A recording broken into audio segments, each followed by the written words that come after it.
Has that all come through okay for everybody?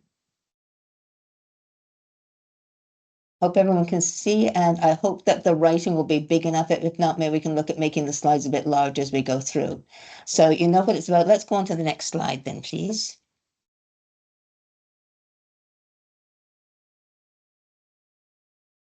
So as you've heard, that book came out at the end of 24, and it reflects, yes, it's only 1/4 of the screen, as Richard said. I don't know if there's a way of making it bigger, but I'll go on talking while somebody at the other end looks at that.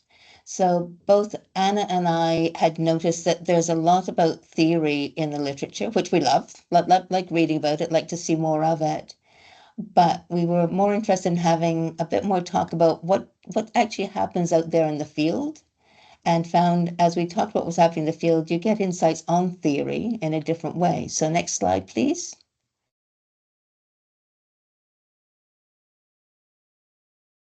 So as you saw, this is the book. And because we wanted more of a fieldwork focus, it, you can see that it's going to be somewhat different than a lot of the books. So Ramesses and the other resources are absolutely great. When I'm reporting, when I'm designing, when I'm doing samples, I go to the Ramesses guidelines, I look at them, I look at the materials, they're wonderful.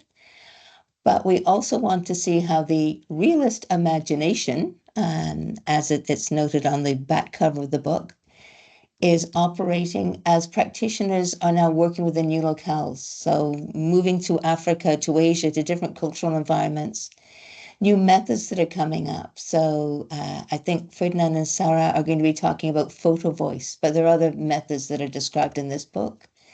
Other priorities and approaches that are coming up. So decolonizing approaches, participatory, how does power affect the way that we as realist evaluators are operating with those with whom we're communicating?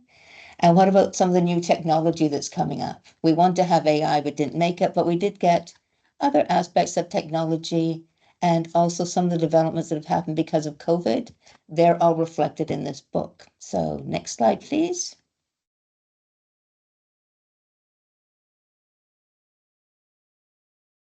So I'm just going to take a couple of minutes to talk about what's actually in the book. So after the introduction, you can see the first chapter is by Allard Raymond McHugh and Nick Tilley.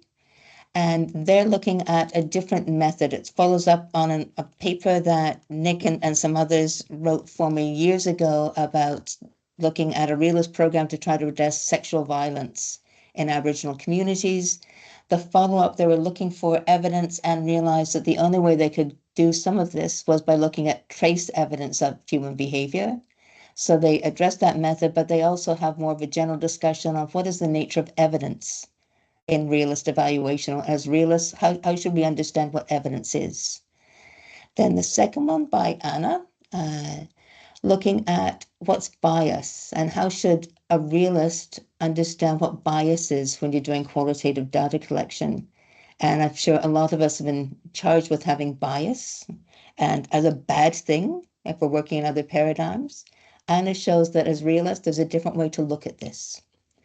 The third chapter is looking at analytical strategies and not just talking about them in theory, but actually looking at what analytical strategies are people using by looking at publications and making some recommendations there. Then the fourth one, which Joe is a part of, Jeff Wong, Joe Moore McPhee, thank you for attending at 2 a.m., and Ian Maidment. What happens when you combine realist reviews and realist evaluations? How does that change your staffing, your priorities, the sequence in which you do things? Charlie Michaelis was doing one, and that was an enormous study that covered multiple countries, multiple sites, asked some really big questions about climate change and investment. But we also use that as a way of investigating what does quality mean for realist evaluation. It's not going to be having everything consistent. It's not random controls and having everything controlled. What did we mean by quality? So that gets explored there. And then Joe, I've already recommended yours to a couple of people because it is so gentle and so nicely written that even people who are really scared of doing realist evaluation, and maybe they're doing it for their PhDs, they feel the compassion and they feel like they're having their hands taken, and then they just get walked through. Then Sarah Bambel and many other authors from that we're going to be hopefully speaking to in India, plus Bruno. So there's Prasant, Tom Cornu, Pragati, and Ibukun, looking at some of the different approaches that are used in interviewing and looking particularly at power dynamics, participatory approaches, and looking at how realist interviewing functions in those sorts of contexts. Bryn Gilmore and Nadej Sandrine were looking at, again, different locales, different cultural settings. They were often using translators and/or working with research assistants and looking at some of the tensions and dynamics there. Then there's another Canadian one from Tracy Carr and Gary Groot, who teach realist evaluation at the University of Saskatchewan, one of the only 3 places I think that it's taught. And they were looking at patient-oriented research approaches, but looking at working with 2 very different kinds of structures as they, and I think that was presented earlier, so people have probably seen that presentation last year. Last year or the year before. Anyway, it was held here at the Realist Hub, so it's now been written up and there it is in the book. Sam Redgate and Sonia Dulkin did a quite detailed and concrete guide to doing a realist topic guide and the steps you might want to go through, but also explaining it. I hope you're having the sense as I go through that it's about practicality, field work, real work, but also what can we learn from it as realists? What are the principles it's based on? And how is it particularly realist rather than just looking at what we do? Then there's mine, which you're going to hear about. And one of the things I found most interesting is working with Catherine Hastings, who did a presentation on critical realism that I found really interesting.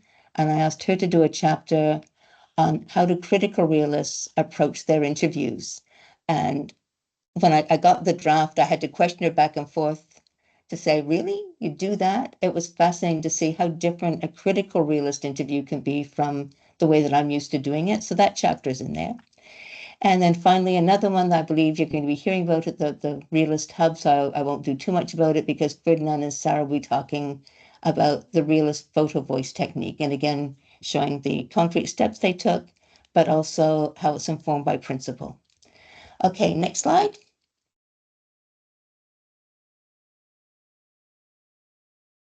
Okay, so my particular focus, I'm pretty experienced realist interviewer, and I stopped counting once I got to 200 realist interviews, because then I could say I've done hundreds of interviews, and I never expect to get to thousands. The particular project that I'm talking about happened after COVID. It was what we call a shoestring project. It was for an international NGO. They didn't have much money, so restricted budget and time. Because it's post-COVID and because of the budget and the time, it meant doing video interviews. And there were participants in many countries, but the 3 that I'm going to focus on today are those in Bangladesh, Nepal, and South Sudan, because the English variants they spoke were quite different from mine, and of course mine was different from theirs. We did not use translators, interpreters. Instead, we were understanding each other's English, and as you'll see in a later slide, it's not just that I've done hundreds of realist interviews. I've done many, many other types of interviews as well. I think of myself as being able to do interviews and decent interviews. And yet, after my first interview, which happened to be with someone in Nepal in this project, I realized I had failed completely. I couldn't understand what was going on, and I couldn't understand why I couldn't understand. So, given that the project was going to be going on, I had to really work to figure out how can I make this work.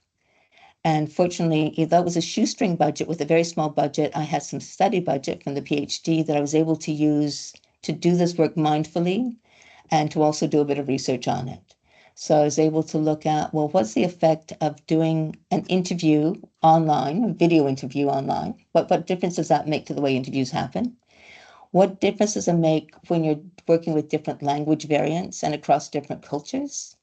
And also, what are the dynamics of a realist interview that make it particularly different? Because my strong sense was if I was doing a different type of interview, I would not be facing the same challenges. All of that forced reflections on exactly what I thought about the way I do realist interviewing. I'm not saying anyone else does it in quite this way, but I have come up with recommendations with others doing realist interviews and particularly online video interviews. Next slide.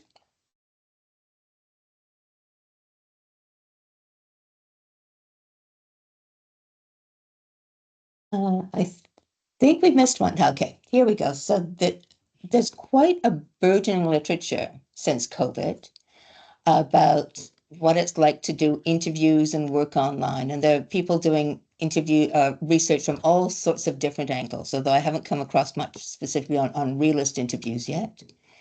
But they were investigating things like Zoom fatigue. Why is it that people get more tired when they're working online and talking back and forth online? Now, the literature notes that being able to do things online absolutely changes who's a winner, who's a loser in terms of whom you can talk to. So yes, you need to have access to technology and or the specific platform that people are using. And that's a whole other choice in itself. But COVID changed that as well. That now, if you're willing to talk on phone, you can get people even in the remote deserts of Australia who may not have computers, but who can talk on the phone and have access to all sorts of platforms there. Elderly people that were considered to be technophobes. I have an aunt who was like that. But over the course of COVID, she learned because she's a nice French Canadian lady who's very social, and that was important to her. And technology was the way in which she maintained her social circle. So that, as the research notes, those who were considered to be less proficient in technology, that has started to change considerably.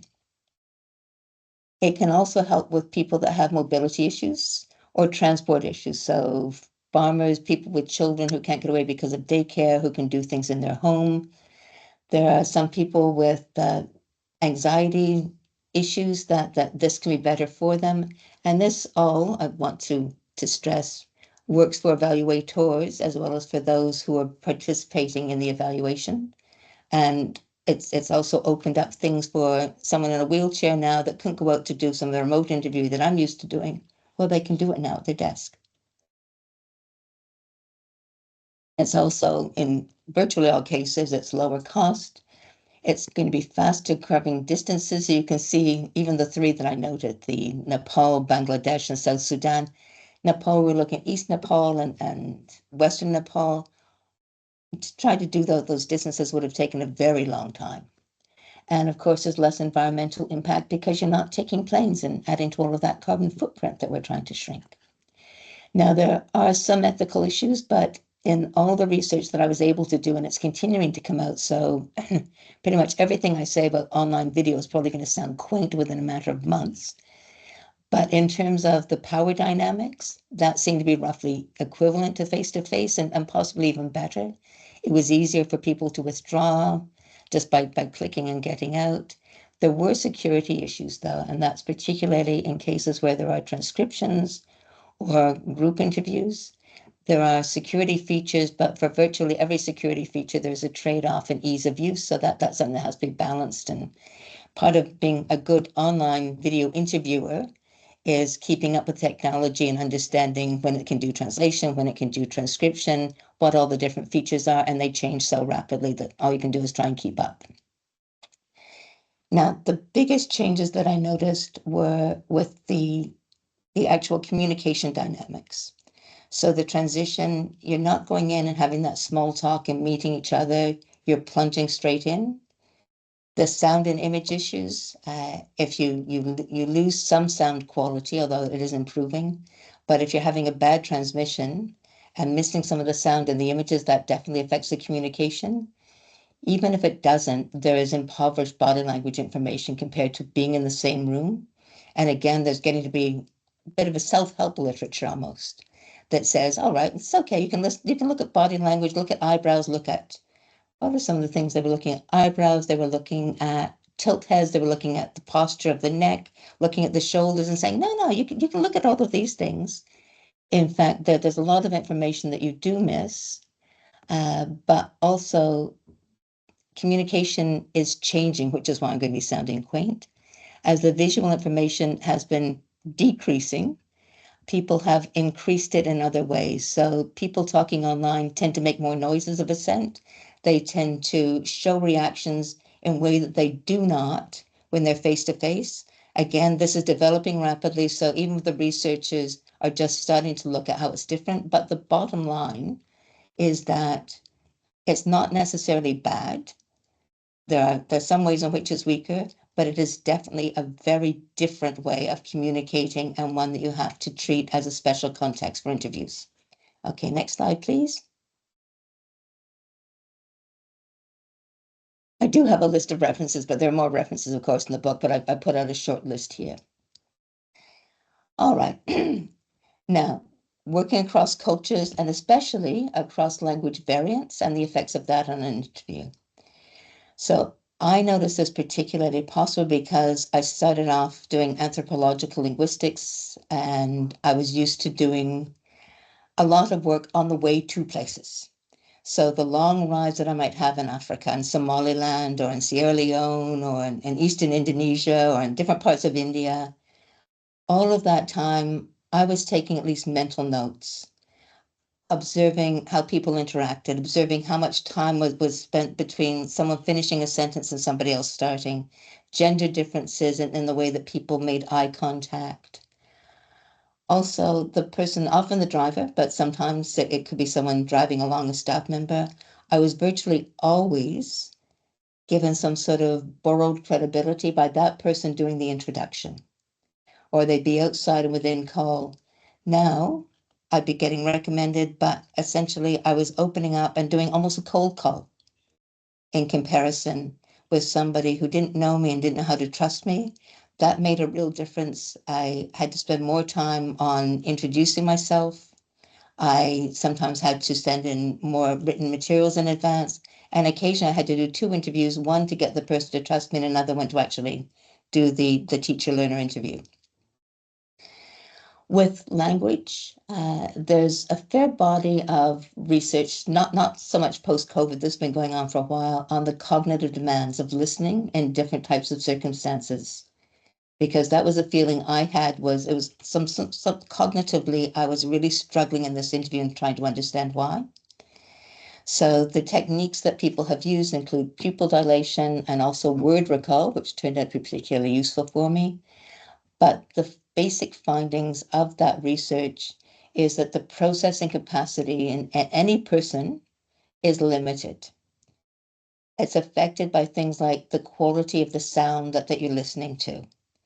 It's affected by whether a person has an accented English or accented whatever that language is going to be. And I think I've got a couple of references in there, that things that are completely automatic when you're speaking your own language variant, it calls into action different parts of the brain that are processing that to say, okay, this word sounds like this, but it actually means this. And if you're doing other cognitive tasks at the same time, all of this effect is cumulative. So just to give one very small example, in the very first interview, when I was talking about the person's role, which we'll be getting into in a sec, they used the term capacitation. I love the word capacitation. I'm trying to introduce it into Australian English, and so far I've been failing. What it means is capacity building. But because I was working it out and what it would mean by the context, as I was listening to the rest of the sentence and doing all the other tasks that we do as realist interviewers, which I'll be coming to in a sec, that affected my working memory, which is the term that's used for those systems in the brain. There's a literature on whether it's one system or a bunch of systems that temporarily store information. They're the ones that enable comprehension, but also reasoning. So when you're making decisions about what to say next, all of that is the working memory, and all of these have an effect on it. Okay, next slide, please.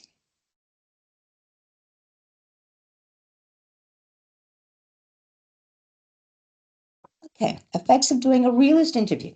So I told you I'd done lots of other interviews. So I started off doing very scientific work in the most positivist kind of paradigm you can imagine. And one particular project had 4,000 interviews.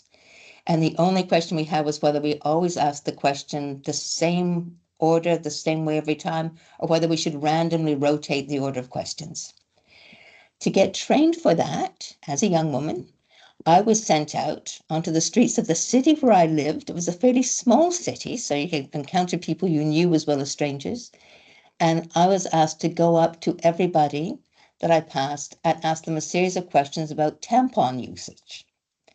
And the reason for that was I had to learn that I could not display any emotion. In fact, I couldn't even feel emotion. No matter how embarrassed I felt at trying to talk to an older man about this, or my degree of comfort about talking to another woman about it of my age, I had to be asking the questions in exactly the same way every time. I've got an interest in AI and whether AI can help us be better realist interviewers, but believe me, AI and a computer would have done such a good job for that interview task because they wanted me to be less human, that a lot of what I brought to the task in terms of who I was, my emotions, all of that I had to get rid of and ask things exactly consistently every single time. I had kind of paradigm culture shock when I arrived at Charles Darwin University, and I was asked to be doing strictly constructivist interviews, where the participant was really doing the leading, and where my job was really just to enable them to feel like opening up and exploring topics with me. They were leading the task that I had with things like watching their body language, listening for tones of voice to know where this is something that could be explored further. It was almost exactly the opposite of what I've been trained to do. And I got to really enjoy it. And I think became reasonably good at it. But I was trained in another type of interview, which is forensic or investigative interviews, which I found so much more challenging than either of that. Once I got over embarrassment, the scientific interviews, unquote, were dead easy. But forensic investigative interviews, they were really challenging. And they were the ones that reminded me much more of when I came to realist interviews. Realist interviews, I thought, okay, these are kind of like investigative interviews. In investigative interviews, and I got this training as a shop steward. So I wasn't a police officer. I wasn't, but there were a number of cases I was handling. And so I was sent away to have this course and trained how to do it. Not sure that I became really good at it. There are some really great people out there, and I was certainly not one of them. But the thing about an investigative interview is that there's a particular incident. Uh, it's assumed that, yes, there is a truth to that incident. There was one version that really happened, and everybody's going to have a different view of it, which they may even express in different ways. So they're going to be limited by their perceptions, but also some people are going to represent it in different ways. I didn't do it. She did it. He did it, etc. To do those interviews, you have to keep a lot in your head to be able to pick out discrepancies, to identify them, but also to encourage people to speak to you. There's quite a large literature on it, and it's the closest thing I know of to realist interviewing, which finally I came to, and is the final type that I've learned. So these theory-driven learner-teacher interviews are even more challenging, to my view, than investigative interviews. And that's especially if they're not a critical realist interview, which we can talk about that, but probably best if you talk about it with a critical realist, because that chapter on critical realist interviewing was quite different from the teacher learner cycle that we use, and there are reasons why. But for us who are not necessarily assuming that there's a certain way the world works and these are the way that power operates and this is the way institutions operate, for us who are very open to different empirical paths that our investigation might take us into, we have a lot to do. And it turns out that it's got a lot of cognitive effects. Okay, next slide.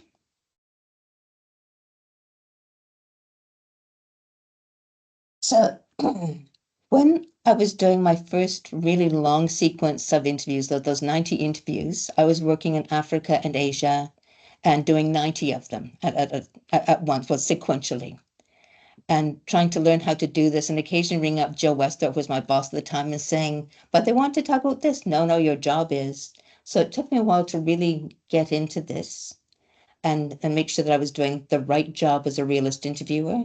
It was a very complicated program theory that we were doing, and I used to have it spread it on my lap. It was done with nice little arrows, And everywhere I went, in monsoons, in deserts, in the slums of Kolkata, I went with this one sheet over my knee, and I consulted it everywhere I went. And as I did it, it occurred to me there was actually a skeleton that I could use for my interviews because I had to do really quite flexible structures. I was dealing with so many theories, so many different types of people that I couldn't just use one single guide. And so I developed the skeleton, which I still use now when I'm developing guides. And so I thought this will be the best way for me to look at what is distinctive about realist interviewing and how can I understand its cognitive demands.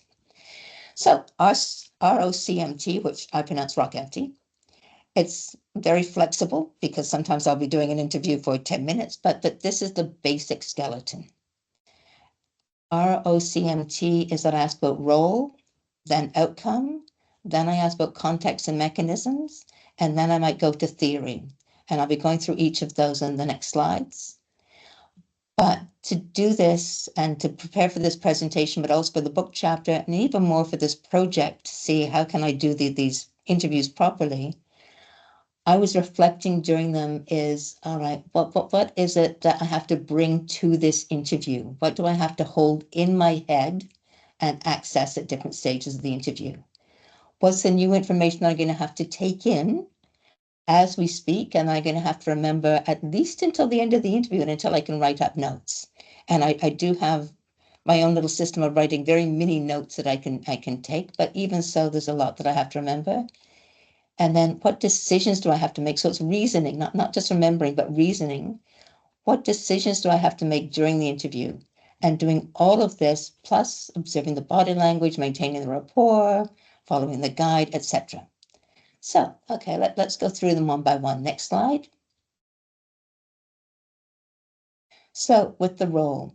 With role, there are two things that I want to have and that I ask about. I'm asking essentially, can you tell me what your role is in this project, this intervention, this whatever it is that you're doing? And quite often, unless I get that from their first answer, I will ask them, what do they do? And that's because the two big questions for program theory and interviewing for me is the who are you, is which elements of the program theory are going to be really relevant to you? Which perspective are you going to be seeing them from? And so I need to understand that. I have found that it's often not just what their title is going to be, but also their immediate past can be just as important. So if someone has just started their job within 2 weeks, they may be really great about the way people get inducted in. They're not going to be as good as someone who's been around for 10 years on institutional memory. Some people I've met have been clients before they became staff or they worked for another agency. So when I ask the who are you, it's your current role, possibly what you've done before. But what I'm trying to find out is where in the program theory and its perspectives, where do you fit? The what you do is also important. It may not be important for some of you that may be embedded in programs or doing relatively small local programs, but I have worked both as a program administrator and as an evaluator with really big international far-flung programs. And so I know that although there may be a theory of action on which your theory of change is based, that the actions may actually not be anything like what head office thinks they are. People might not be doing things during a day that you're assuming they're doing that are going to be leading to the outcomes that you anticipate. And having been head office once or twice and realized, oh my God, you're not doing that. Oh, you are. You really are. The what you do is something that I pay quite a bit of attention to at the start. Now, all of that I have to have in the head, I need to know the program theory and be familiar enough with it to know, all right, well, given that, what's this participant going to know most about?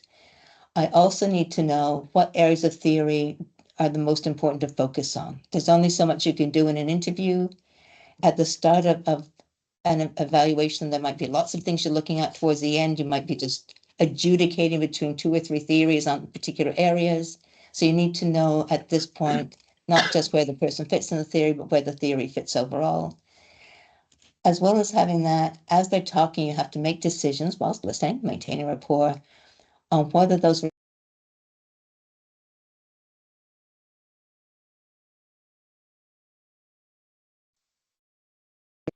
Is it okay to unmute myself? Okay, I've just unmuted myself. I hope that's okay because I was muted. But Sorry, let me sorry, know I'm if I'm doing talking to something you, but wrong. I'm muted. So I'm asking you if there's a problem. And obviously you're not answering because I'm muted and you can't hear me. So Okay, no, that's sorry. fine. Does the sign We'll go came back. up Yeah. saying you have been muted? No, I don't think you were. Okay, I think it was fine. So I don't know, quite know what that was. all right, I'll go on talking then. All right, then, so you're making decisions about do I need to adjust my next questions, what I want? So if in fact it turns out that this person that I thought had this role and would be doing therefore these actions, if it turns out the actions they're doing are nothing that we have anticipated in the program theory, I may need to have to change those questions. So I'm making those decisions as I'm doing this part of the interview. Okay, next slide, please.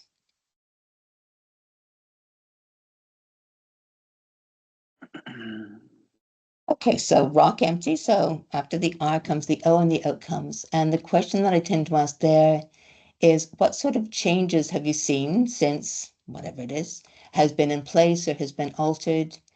I tend to say changes because I find the word outcomes, particularly talking to program staff, can be quite a small subset of things that they think of as outcomes. So I prefer to do changes because I want to look at the foreseen ones, but also the unanticipated changes. I want to make sure I'm getting the positive and the negative, and I'll ask follow-up questions to make sure I get those if I don't get them at the very start.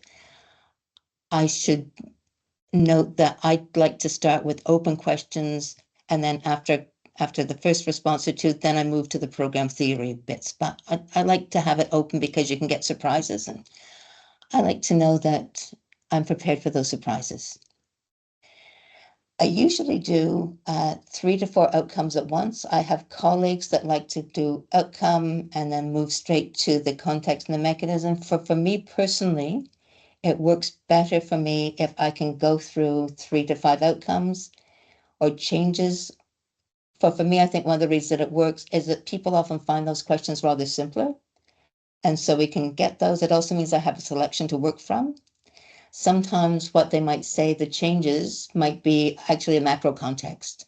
So I've got things like, well, one of the changes is we now have a whole pile of new refugees coming in and they're coming from this other area. Well, then I'll note that and say, okay. And have you seen some changes directly from this program? I can bring it back, but I might be noting that to say that's something I might need to explore. As they're doing that, I also need to listen to whether they are outputs, whether they're just fulfilling some sort of commitment and products and producing some kind of service equivalent to a widget, or whether they are genuine outcomes, because that's what I'm looking for. I'm looking in changes in policy, changes in human behavior that have been affected by the program. They've been brought about by that program or intervention. That means that I'm using reasonable amount of my working memory, but I'm fairly familiar with output and outcomes. But something that can be more difficult, especially when I'm working across cultures, across languages, and working as an external consultant on a fly-in, fly-out basis and online doing these interviews, is are they talking about exactly the same outcomes that we had in the program theory, but they're just talking about them in different words? Or are they talking about a different outcome? And that's not always easy. So I have to think about that and question carefully. Using the working memory then is fairly useful here and is put onto a fairly high demand. I also need then to determine which of those outcomes are sufficiently important to explore in the interview. So I'm also working out the content, the order of my next questions. Okay, next slide, please. So the rock MT, the C and the M I do together because I always look at them together. I never look at them separately. That's my own approach. And the question that I like to start this stage of the interview with is some sort of variant of, because I'm referring to an outcome, did you see that change every time that this happened? And depending on the program theory and the circumstances, I might say, did you see it every time? Did you see it in every single location that it happened? Did you see it with every single group that you worked with? Because that's going to get me into context. And again, I usually begin with an open question, then move to the ones that are in the program theory and start to explore why or what made a difference to refine those. I have found, at least again in my experience, that a lot of people are terrified of the word why. And so I try to find equivalents to that. Can you think about what made the difference there? And to try to phrase it in a way that makes it sound as if we're exploring these issues together, not just that I'm an interrogator. So to do all of that, that means I have to have the CMOs in my head. Sometimes I do that. I try to think of the strings of propositions and have those all in my head. Sometimes I'm thinking of a graph with arrows, but I want to have all of that in my head and make sure I often refresh myself just before going into interviews to do that. Then I have to determine as I listen, again, are they providing exactly the same context and mechanisms as we already have in there, maybe in different words? And I need to explore that, or are they genuinely new? And so as I'm going through, again, there's a lot of working memory that's being used there. Also at this point, because I'm doing this for probably maybe 3 or 4 different outcomes and looking at particular ones, I'm also looking at how much can I ask for, because we're probably coming close to the end of the interview and I've got a couple of final things to do.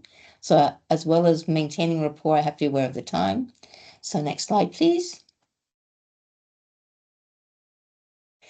And the rock MT, the last one is T for theory.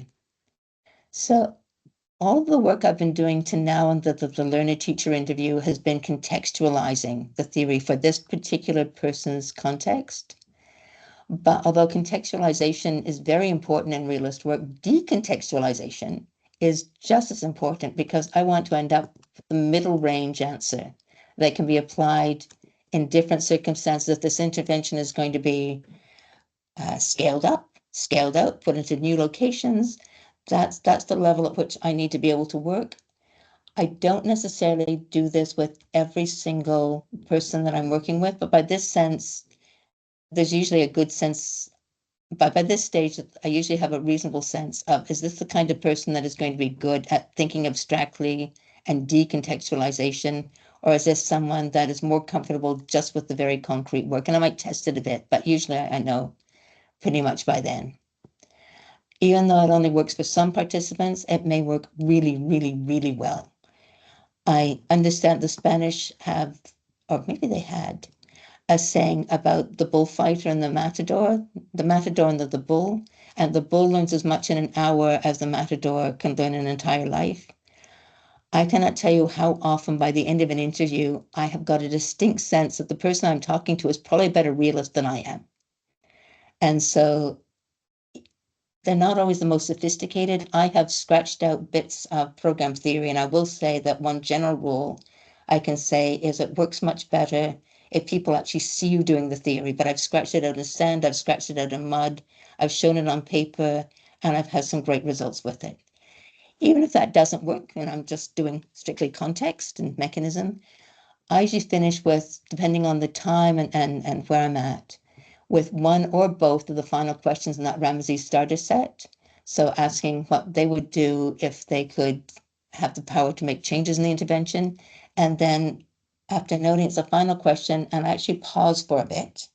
And I think the pause is important, at least in the kind of interviews I do, because it indicates this is important and gives them permission to actually think about what that they've thought and come back and saying, is there anything else you'd like to tell me?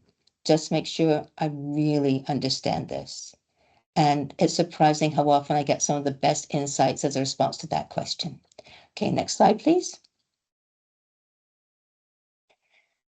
Okay, so in summary, I've said that it's cumulative, all these challenges. I hope I've given you a sense that there's some fairly complex cognitive demands when you're doing a learner teacher realist interview. That when you're doing it online and you've got this impoverished environment, when you're doing it across language and cultures where you're dealing with different accents as well, that yes, that there's a lot of strain on that working memory, and yes, it is a real challenge. So what do you do about that challenge then? All right, well, I want to make sure that I was following the realist principles and I want to get the best results. So one fairly obvious option was to go for a more structured approach. That would so cut down on a lot of the cognitive demands. But the trouble was that the more disparate this intervention setting, the greater the chances are that there could be genuine new insights out there, that we are developing a program theory, sitting back on our desk, talking to key informants. We've done our very best, but I'm now deliberately going to very different places to see, does it work in these contexts? And so I thought, no, I want a different option. So I thought, all right, well, how can I use this online environment to prepare for teacher-learner interviews and to use these disparate experiences to confirm or to refine theory? So next slide. So again, this is what works for me, and this is in a particular situation, which I'm sure you'll have to extrapolate for yours and see if it's relevant for you. Things that I found useful was I looked online and I found and I listened to online recordings of local English variants, because the research says that the more unfamiliar the accent is to you, the more difficult it is to process. So I tried to become more familiar with it. I also tried to do basic research into communication norms, term taking, did different things that would just help me that I would have gained naturally if I was in a car on the way, but that when I'm cold calling, I don't get. I started to look for organizational documents, other local documents to find local terms and acronyms. So it means, especially because when we're talking, and I was finding that I was going to have to speak more slowly anyway. I was spending more time on the introductions. All that cut down on the time. I really couldn't take a lot of time to look for explanations without cutting it down too much. So the more I could learn before the interview, the better. So then those longer introductions, sometimes written a preliminary interview, also made sure before the interview, and this is something you learn once and never forget, is develop all your fallbacks. Have alternate contacts, alternate channels. So if you cannot hook up in the way that you thought, you've got other ways of contact to say, I'm trying to find you here, here I am, and doing all of that. All of that is pre-interview. During the interview, as I've said, it's about speaking slowly, being very clear. It probably made me a better interviewer because I learned not to gallop through or to use too many terms, but it was quite the discipline to learn that. And next slide, please. So the post-interview was where I got some things of incredible value that I would never have expected. So in-person interviews, occasionally I've been working in environments where the people I'm interviewing are next door or just down the street or, across the city. But more often than not, I've tended to do work in fairly far-flung places, and it could be the Australian desert. It could be dryland irrigation areas of eastern Indonesia. As I said, Somaliland, Sierra Leone, slums of Kolkata, different places. Once I have gone, I have no contact possible with those people anymore. When you're doing online interviewing, though, it is possible. So since I had this post-interview contact, I thought, well, I'll try and use it as best I can. So every interview participant received the transcript of their interview, but they also got a fairly long communication. They got notes on any words that I thought were important that I didn't understand, expressions that I missed, and said they were highlighted in it. And then I'd ask a question to say, so the word flex, for example, was one that was used many times and clearly had a very special meaning. Could you tell me what flex means here? Because I know you're using it in different ways, but I don't understand that. Also, my interpretation of what they told me, that you said this and I understand that to mean, and then relating it back to the theory. So to get ready for this, I was looking back at some of my notes today of some of the things we'd exchanged, and some of them were quite long and complex. And because this particular project was looking at how international consortia that were dealing with emergency issues, how they could remain accountable to children and communities when they're being joined in these very large consortia with multiple agencies at once, where the accountability tends to get fairly top heavy. And we're looking at different models of that. So it became quite complex about, well, who shares information with whom in these circumstances? What's the role of speed versus scale? And we did a lot of refinement from our first program theory. And a lot of it was due to these interviews, in particular the post-interview information. And specifically for most of them, they had caused me to think maybe we need to refine the program theory in this way. So as well as interpreting what they had said was relevant to the theory, if there's a piece of theory that I thought I might change this because of them, I would say, before I spoke to you, I thought this. Now I'm thinking this. Did this sound right to you? Not everybody responded. Didn't expect them to. These were incredibly busy people. But quite sorry. Was that something I should respond to? I'll I go don't think on. so. I think someone isn't muted. So I think if everyone else could just mute just for background noise, that would probably make it easier for Emma. So then she knows it's not a question.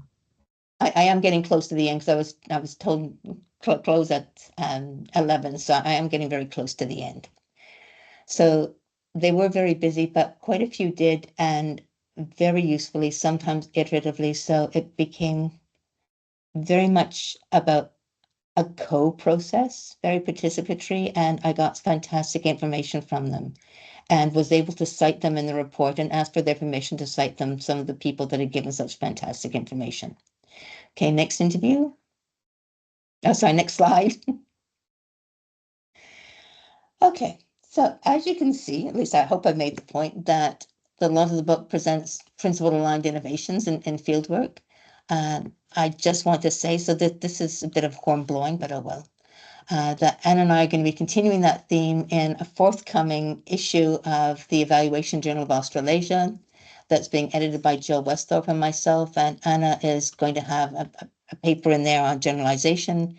We're also looking at what happens when you combine realist work with others. So I'm looking at Q. There are papers in there on what happens with you doing realist outcome harvesting, realist developmental evaluation.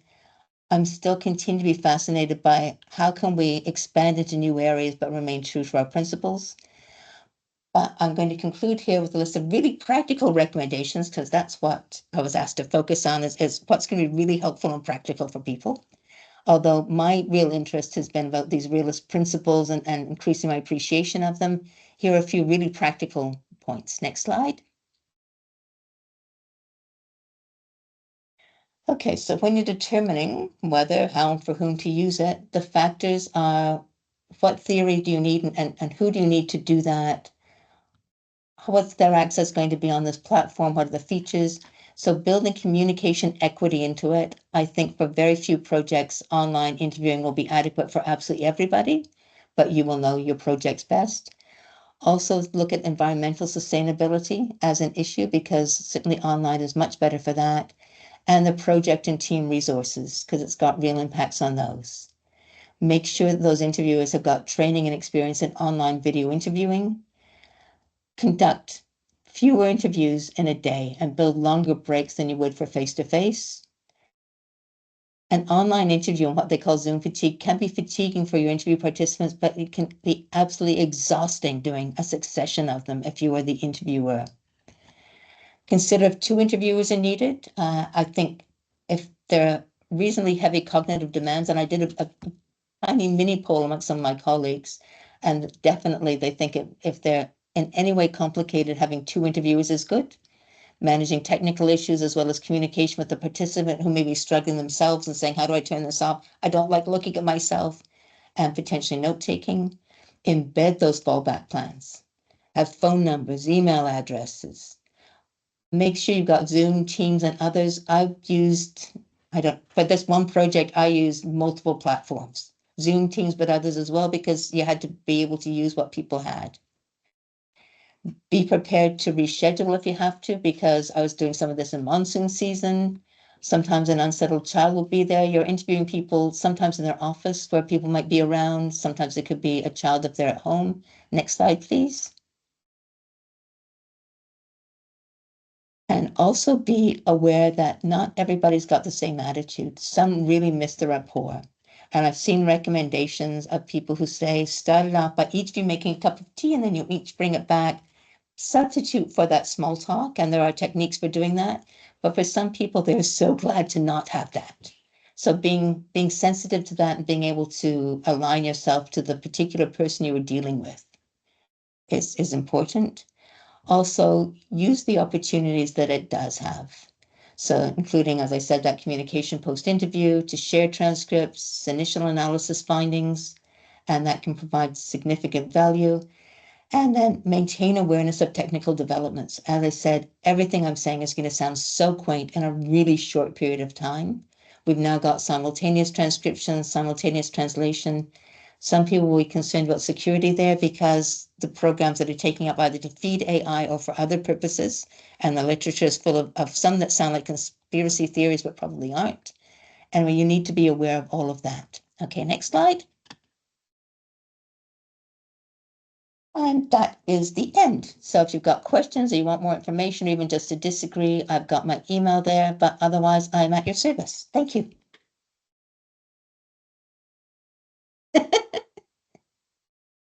Oh, am I back? Can you hear me? Can you see me? I can see you and Thank I can you hear so you. much. I'll mute myself now if you like. So we have a tradition, or we did have a tradition. Exactly. Maura's got it. So Maura's there. She's been to enough. She knows the tradition. The tradition is because obviously Emma has been talking into the ether of a whole blank faces. So we turn our cameras on now. This is the point where we do engage in that little bit of social interaction. So if you're comfortable, turn your cameras on and let's give Emma a round of applause like we would if she was presenting in person at one of our institutions. So thank you very much, Emma. I really appreciate that. And those of you that can do that, I mean, 5 years later, and I still can't work out how to do the online clap thing. So one day, Maura, you can teach me when we meet next week. You can teach me how to do that.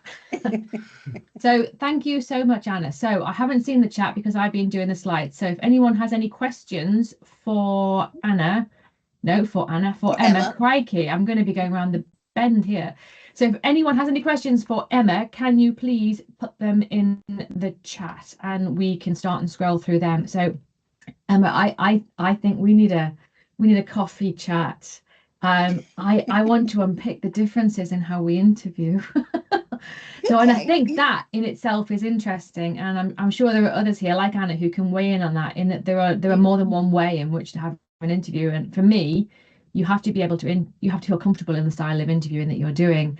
And I don't think I interview in the same way as you, or maybe I do and I don't realize it. So I think we need to merge our time zones and have that probably morning chat, evening chat over coffee and dissect. I would love that. And anytime you like.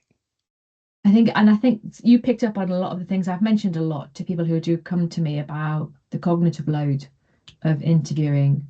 And it's huge in person, especially if you have to travel to that place anyway as well, because you've already exhausted yourself maybe by traveling a couple of hours.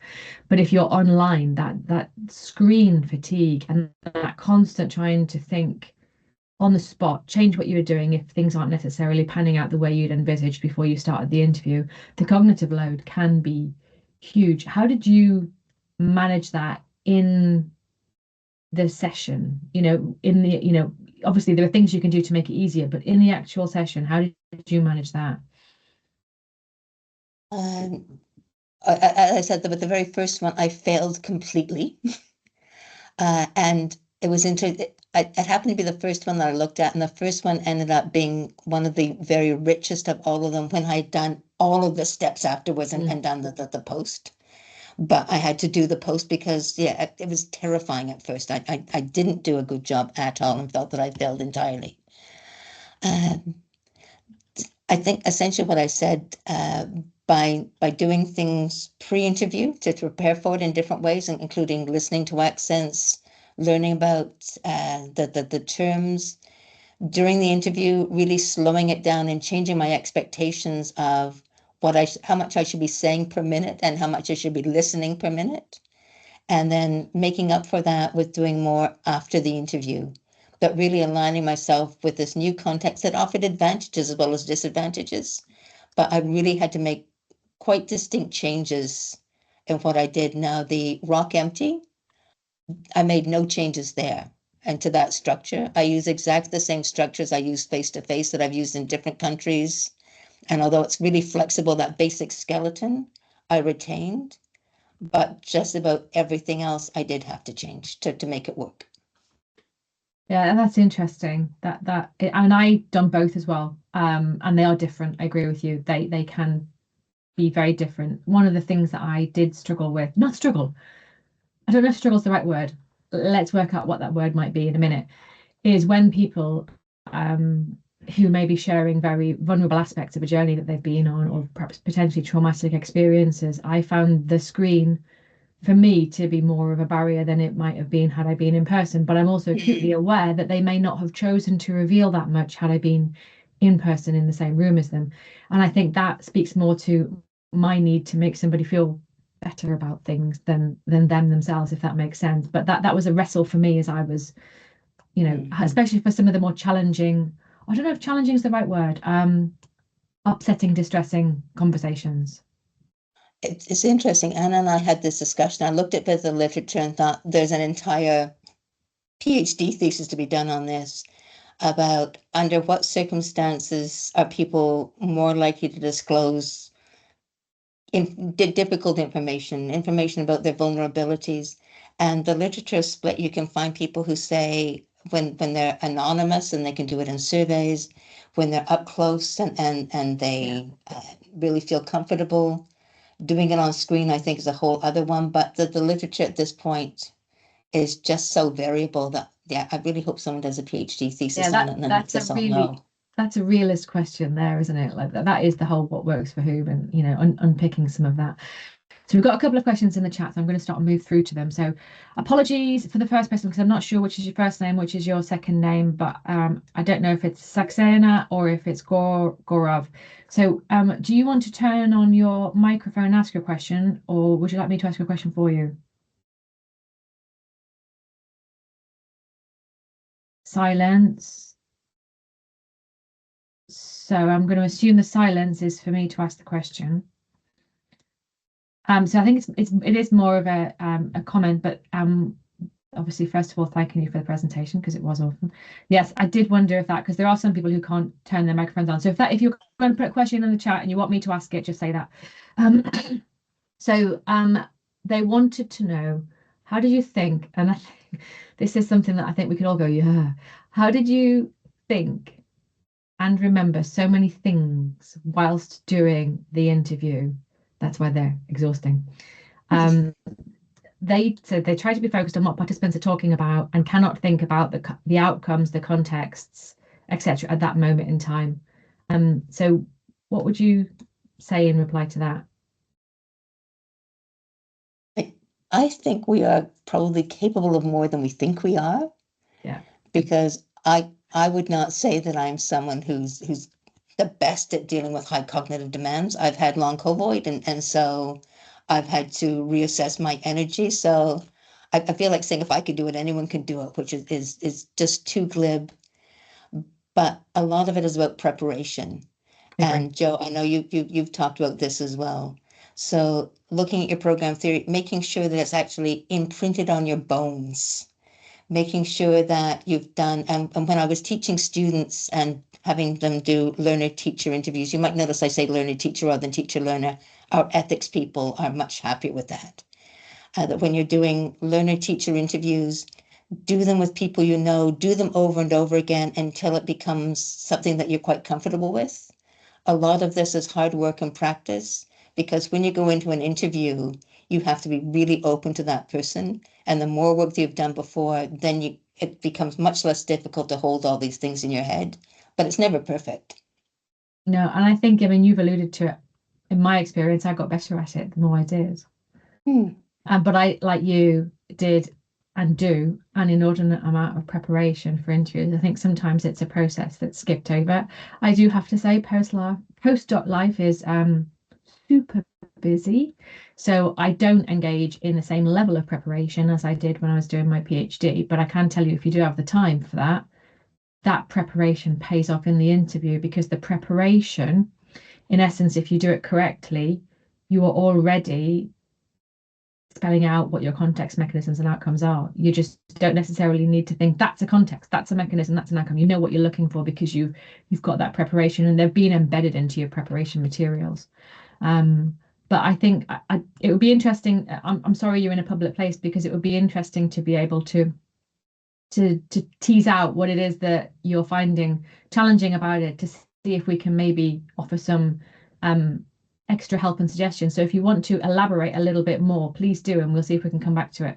So, we've got Maura next. So for those of you who don't know, Maura and I work very closely together. But Maura's in Canada, so we do meet at opposite ends of the day. So as I'm winding down and fading fast, Maura is on her juice of caffeine and getting going for the day. But it's currently what, 3:15 or Great, something, yeah. Maura. So this is pretty Yep. awesome. Oh, so Emma, that was just a marvelous presentation. Thank you so much. And I guess the thing that I'm interested in, um, I'm always worried about leading people, their responses. And it seems, you're going to, getting at outcomes or outputs, I think is pretty straightforward, or at least, I think the questions you ask. I think it's interesting how you ask context mechanism questions, and I'm just wondering how you tease out the mechanism with individuals. Because again, I think the context, the contextual factors that are important to them might be sitting there closer to the Mm. surface, but then how do you get to the mechanism of what their Yeah. driver is? Yeah. I think there are probably two different ways of doing it at least, but two that are coming to mind. One is that as you go through the context more and more narrowly, well, did that happen every time? Well, did it happen there? What are the differences between those two communities? Okay, so it happened there when that community was in this state. Did it happen that by the time you really narrow down the context, it's almost like chipping away at a sculpture with the mechanism there, but as you shape the context, the mechanism starts to become quite apparent. And so you're working at it with the participant. There are some participants that can tell you what it is. There are lots that I think benefit more from doing a sort of mutual explanation. And that's like, what is the difference? And it's like they're thinking about it as you're thinking about it. But also the other way that happens is when you've got a really good solid evidence of the the contexts you have, you're looking at the literature, you've got your initial theory, you end up back at your desk. And that was another one of the reasons why the post-interview work was good, because I had a chance to think about it myself, to check with the literature, to check against all of them. So you're doing your very best in the interview with the occasional genius person that come up with the mechanism on their own, the joint explanations or the joint explorations. But then the other one is going back, talking with your team, looking at the literature, looking every source you can, and checking again with this person to say, does this sound right? Does that make sense? Yes, it does. Yeah, because I was just wondering how it sounds like it takes a while, right, to do that chipping away. And sometimes Mm. it might not come out in the interview. You might have to go back and look at that and really look through all the interviews you've done to try to see, what are the important contextual factors getting to particular outcomes, and what are those um, probable mechanisms that are doing it. So yeah, I mean that's what I love about realist work, but I think in an interview it can be so challenging, right, to get that deep in a certain amount of time. It does. Now, then usually you're starting off with some sort of theory about what it is, but and then you can just check on it. But I do like the mutual exploration. That's probably my favorite part of interviews, is where you're doing that mutual exploration about, well, what is it that did make that difference? As well as going back and checking on it with every source you've got. Yeah, no, that's great. I think there might be some other questions, but may I ask another question? Yes, you can. Yes. Okay. So someone I know, it was a doctoral student, actually showed interviewees the program theory, like a simplified version of it, and the CMOs, and then asked them, well, what do you think about this? What do you think about that? And I think that's kind of like that's kind of like cheating. So I was just wondering, Well, um, and I that's my because I know, T. So yeah, when I about say the a rock MT, that's the T, is showing people some of this and getting them to work at the higher level. And I found it works brilliantly with some people, but a lot of people it doesn't work well at all. And I'd never start off with it. okay, good. I just wondered when you do that. Okay, great, thank you. At the end of Uh, it all. Yes, And I thank think you. it also then speaks to the fact that there are so many people doing these interviews in so many different ways, because I know people that do that, that lay Mm. lay the cards out in front of them from the very, very beginning. And also then try and educate over the whole context, mechanism, outcome, configuration. I find that that's, for me, I feel like that's wasting precious time in my interview. So I don't try and teach them about realist work, but we do try and have conversations where I very much I do ask questions very similar to you. And I think the other thing I think to say, to let other people know on the call, is that some people, when you interview them, don't like to think in terms of mechanisms, so they won't give you any. And that's not necessarily a reflection on you as an interviewer.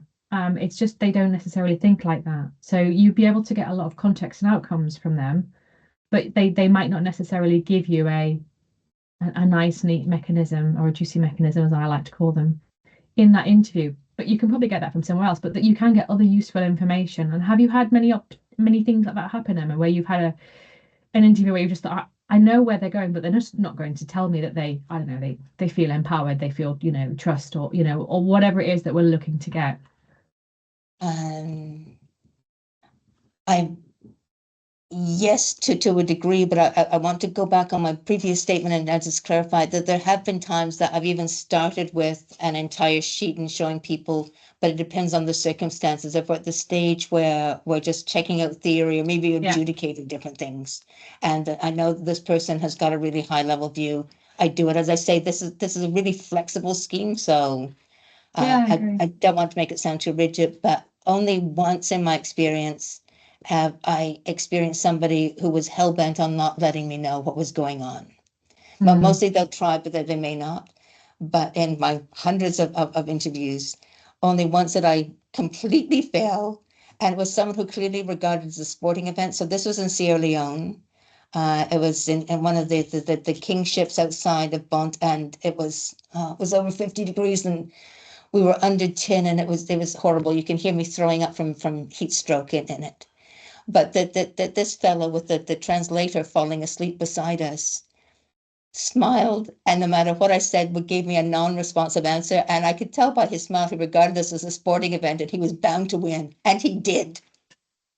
But with everybody else, they have given me something that I've used to identify a mechanism, even if they didn't come up with a word for it. Yeah, it's interesting, isn't it? I just found that this person was great, telling me loads of things about it was about the health service, loads of things about the service where they worked. They could really go into detail on the outcomes, but they just felt uncomfortable at that level of talking about mechanisms, unless I flipped it and asked them to put themselves in the shoes of somebody else. Then they found that easier. That was, but I suppose it was from themselves anyway. So we've got another question. So I think we've got another question because it's not in the chat. So if you do have a question, can you try and put it in the chat? But I will come to you. I think, is it Shivali? Yes, hi. Sorry, it's really hard to type because I have a newborn with me.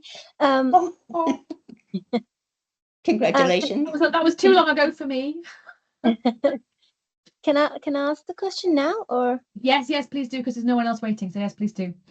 Okay, great. So how would your approach change if you were interviewing without any specific theories in mind, but you had like placeholder theories, because it's a topic that has not been explored much and there isn't much literature on.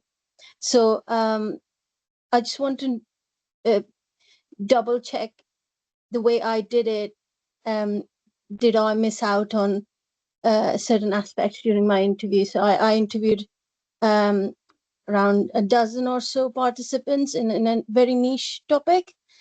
And I definitely didn't have specific mechanisms in mind. I tried to do the rock empty, like you mentioned, but I didn't know about it at the time.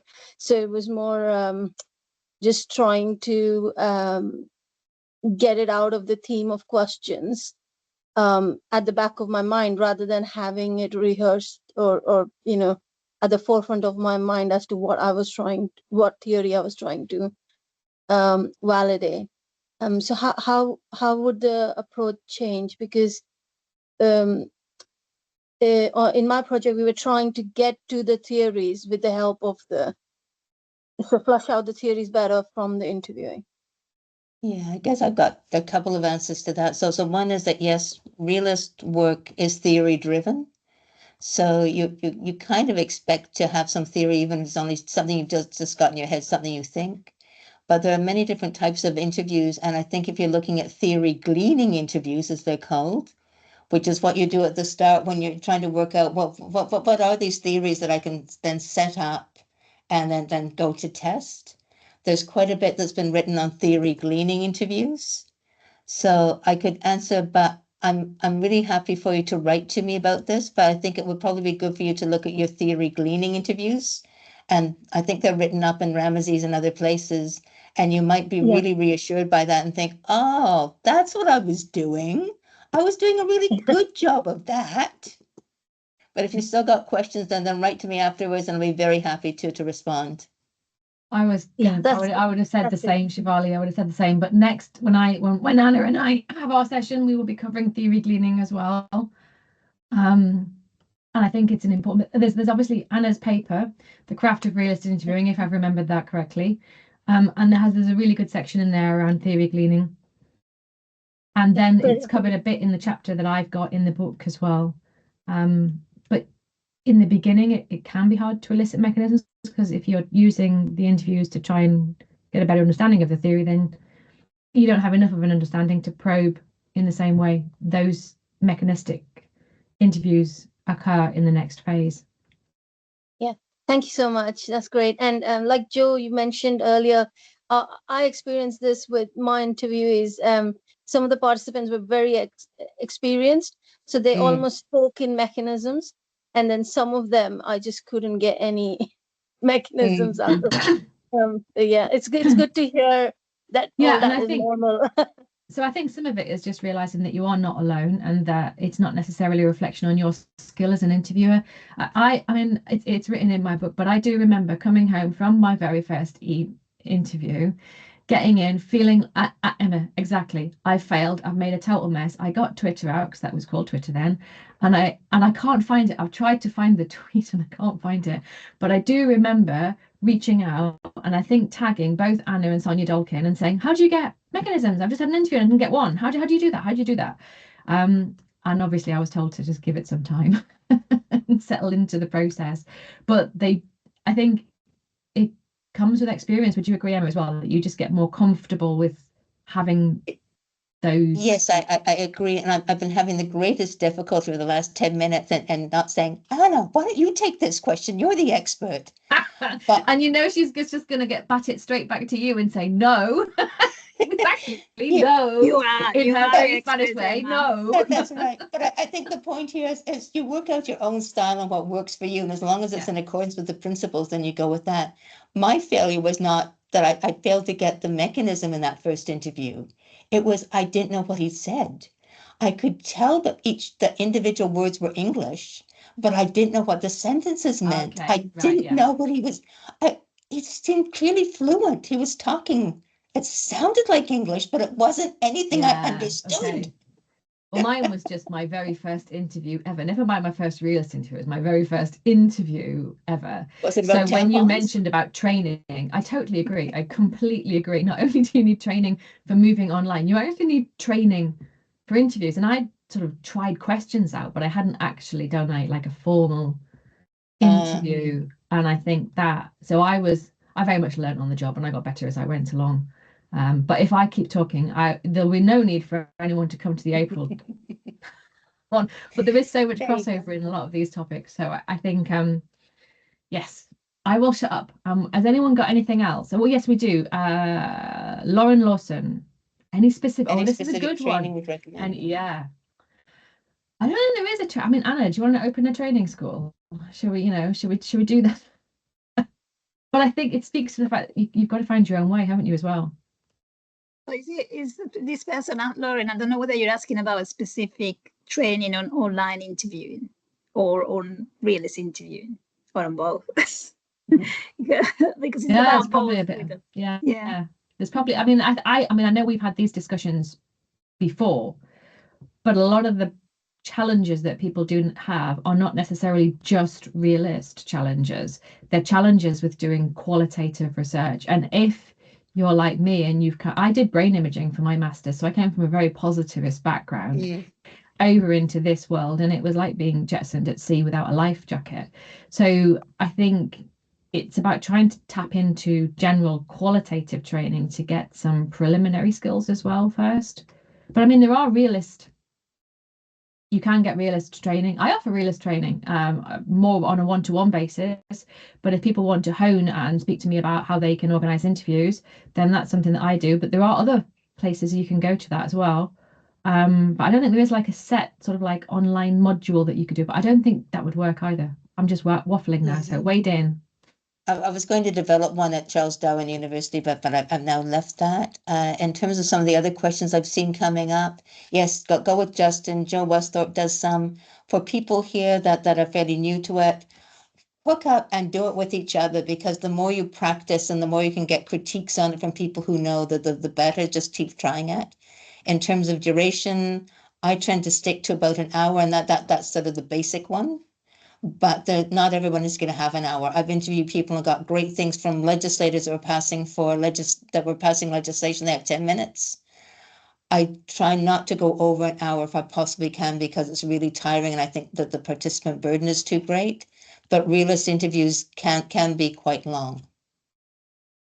Yeah, I mean, Questions that haven't been answered? Yeah, mine are normally an hour, but that's because we have ethical considerations.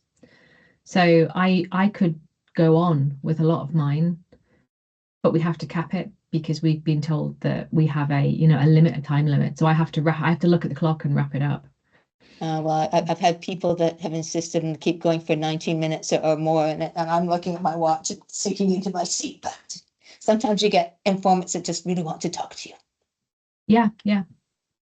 On the training question again, because Lauren has put on the chat that is more about online interview, not necessarily realist, but it's a good point, because what you said, Joe, that especially PhD students and maybe some postdocs, they may have never done an interview before, never mind a realist interview. So it's still and some of the issues that people are coming back with are basically issues on how you do interviewing.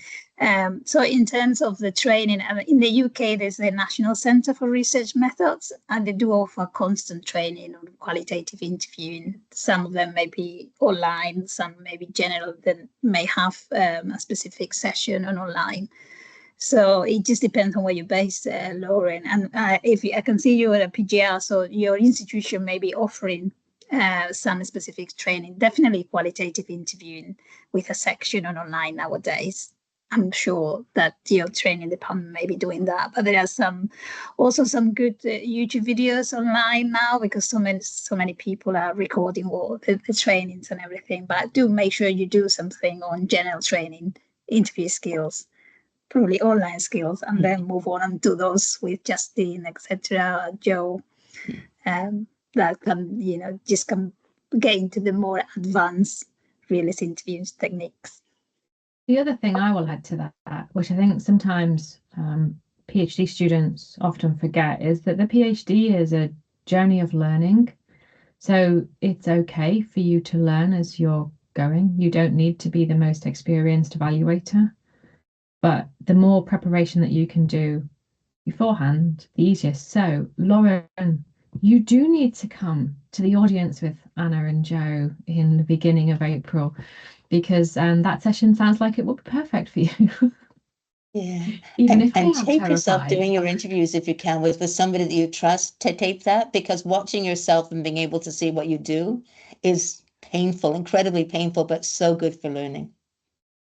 And also, if you, in those early interviews, you can get the transcript. So if you can get the recording and the transcript and listen back to what you've done, what you've said, then you can also learn from yourself as you're going, because you can see, I mean, there are times when I've read my interviews and thought, oh no, and I stopped them and they were about to say something awesome and I was so excited about something else that I hadn't realized, and I'd stopped that conversation. Or there are times when I've been like, hey, that was quite good, you asked the good question there, you followed that through, I didn't think you could do that. So I think you can learn from yourself, but I would say you need to make sure you take the interviews slowly enough so you have the time to reflect on them. If you do them back to back to back, so say you're just going to allocate 2 weeks for your interviews, I don't think you'll have the same learning experience because you won't have the opportunity to reflect as you're going through them. Yeah, and also I don't think it's necessarily a disadvantage that you haven't done it before. Sometimes it can be worse if you've done a lot of interviews in another paradigm. So I have worked with people who are worked for years in, say, their constructivist type of interviews, and they've really struggled with doing realist interviews, to the point that had to even leave the project and say, I can't do these. So it's not necessarily a bad thing. It's just part of that training, as George just said, that your PhD is a training course, basically. So you're just learning on the job, and it could be a good thing. It could go in your advantage. So James has just asked, what is the audience with Joe and Anna? So that's next month. And when we started to talk about the list of seminars that we were going to run this year that were extracted from this book, Anna suggested that I run a session, and well, you know, who's going to be me? So Anna volunteered to be me. So I think it's the first week in April. I can't remember the exact date, but we will be sending out. We're just in the final stages of putting together the advertising, and that'll be going out over Ramsey's hopefully within the next week if Lauren and I can organize ourselves to get that done. She's nodding, so that means I should have confidence in that. And we'll be, I suppose, delving into I suppose it'd be picking up from what Emma's done, but going in at the, not necessarily the online, just the general feel for conducting interviews, but for someone who's got no experience in realist methods, or as in my case, no experience in anything qualitative at all, unless Anna plans to ask me questions and take me off in a different direction, but we'll wait and see on that one. Because Ali, I'm not disclosing any information at this stage. I might have to do a bit of realist thinking on my head then. Yes. And I will be doing a lot of preparation. We've just got someone turned up at the door, so I don't know if you can hear the dogs going mad. But as soon as we have the details, we will share it on Ramsey's, but hopefully it'll be within the next week. So have I missed any questions? I don't think I do. There's a lot of people saying there are different places to go. So I've done a few CARES courses as well. There are different places that you can go and seek to get some general interview training. I have supported quite a few PhD students with both their evaluations and their reviews. So if you've got specific questions or unique questions, then you're quite welcome to try and contact me. But I don't know if anyone else doesn't have any questions, because we're now well and truly past our 11:30, or is it 7:30 wherever you are, Emma? I know Maura's already sloped off to bed. I don't blame her. She's got a 7 o'clock start. So we'll say thank you very much. I've really enjoyed it. It's been a fantastic talk, and a really good presentation. Really insight. Yeah, a lot to think about. So thank you very much, and thank you very much for everyone for coming. And for staying till the end. So thank you very much. See, someone else is doing Thank you. Thank you very much. Okay. Bye-bye. Thank you. Thank you for coming. Thank you.